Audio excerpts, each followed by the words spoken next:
Hey, what's up everybody? Spatbrock here, and today I'm here to give you the H-Hour Weekly Community Update number 44.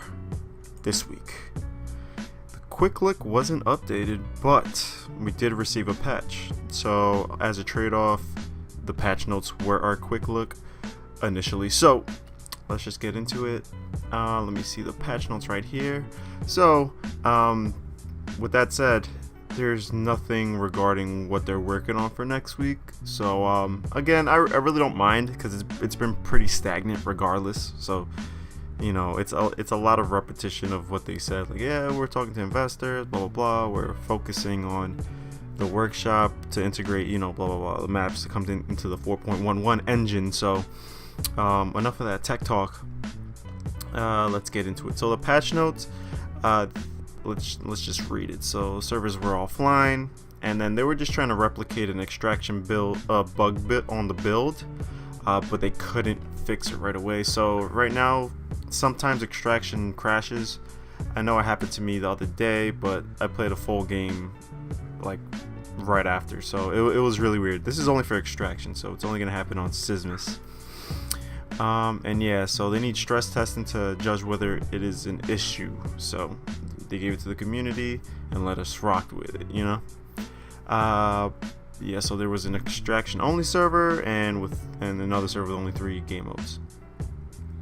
General comments on the patch and community concerns. The main focus of the patch was to address errors identified through submitted logs from the members of the community. So a lot of dump files related to the extraction bug, all that. And it says it is important that now that we do run the game from a development build for the purpose of generating and recording all errors and warnings alike. So they just want to see what is wrong. Okay, disconnects is another community that I would like to address. This can relate to many things as game code engines and player side internet connection drops. Basically anything that's on our end. So routers, you know, that's outdated, router cache floods, all that. So they just want to know if it's not just them. They want to know if it's us as well, because that actually gives them a little bit more detail and it lets them target into what can help them. And so things like that definitely help out. So restart your modem. Any bugs, send them an email, office@sofstudios.com. So let's get into the patch notes itself. So some of the changes, I know it's gonna sound kind of weird because you're gonna be like, huh? But yeah, let's go. Changes. Hostage map, minimap initialization was updated to match the same changes used for bomb minimaps objects. So for example, the minimap objects for hostage elements are now displayed at the round start instead of immediately when the hostage is created. Okay, I don't even know what that means. I mean, I kind of do, but it's changed. It's easier to pick up weapons now. You know, the white box on the slider should now stay in full view when set to the minimum and maximum position, so that's good. Fix hostage animation blueprint to now reference the proper skeleton bone name. I don't know what that means. Logic adjustment to reference audio manager device to better handle null references reported in logs. Okay, that's good. Logic adjustment to a core player function to prevent some fatal crashes when called out of sync with game state. Okay, so I guess they fixed some type of crash. So there's new stuff in here, and I personally think obviously this is the best part of the patch. There's a resolution quality slider that has been added to video options. So this new setting has the potential for large FPS games depending on your system setup, and it goes from the range of 60% resolution quality to 100%. And before, if you guys remember from last year, if you guys have been playing, or if you guys used to remember when I used to stream, my tags used to be weird. I used to play in a way where I would lower the resolution quality because, you know, the game isn't optimized yet, and it does take a pretty strong hit on your computer if you don't have the proper hardware.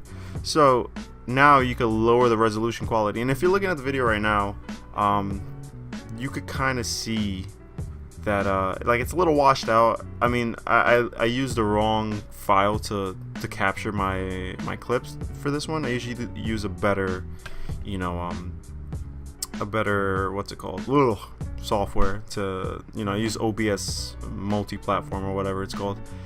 so I could get the most out of the files, but I didn't this time. I messed up. I don't know why. But yeah, you could see that I'm playing.